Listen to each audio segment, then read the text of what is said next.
আমরা এখন সুফিয়া আন্টির বাসায় আছি। উনি দীর্ঘদিন যাবত অসুস্থ।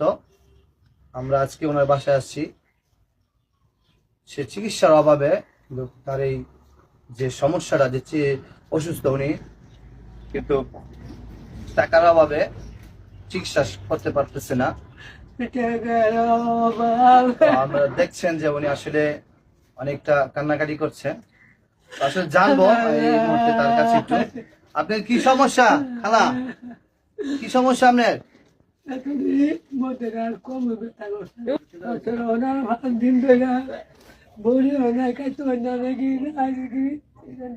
আপনি তো এখন হাঁটতে পারেন?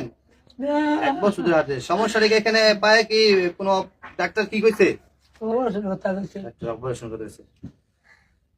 আচ্ছা, উনি আসলে সবকিছু বুঝতে বলতে পারছে না। আমরা জানবো একটু ওনার মেয়ে, হ্যাঁ, ওনার কাছ থেকে আপনার মার কি কি সমস্যা একটু কোন।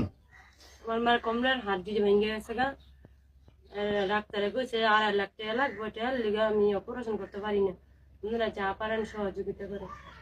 এই যে ডাক্তারের পরামর্শ দিচ্ছে তাকে অপারেশনের জন্য, এখানে 2.5 লক্ষ টাকার মতন তার লাগবে। তার এই অসহায় গরিব, এজন্য উনি এই চিকিৎসাটা চালিয়ে যেতে পারছে না। আসলে আমাদের অনেক বিত্তবান আছে, উনি চাইলে ওনার 2.5 লাখ টাকা একজনে দিতে পারে, যারা অনেক দান করে থাকেন। এই মুহূর্তে আমি বলবো যারা আছেন তারা অবশ্যই ওনার পাশে দাঁড়াবেন। উনি অনেকটা অসহায়, হ্যাঁ, উনি অনেকটা অসহায়। আসলে মানুষ মানুষের জন্য, জীবন জীবনের জন্য, এই কথাটা কিন্তু আমরা সবাই জানি। আপনার একটু সহযোগিতায় উনি হয়তো স্বাভাবিক জীবনে ফিরতে পারবে। যতটুকু পারেন আমি ওনার বিকাশ নাম্বার এবং ওনার যে ঠিকানা আমি ডেস্কটপে দিয়ে দেবো।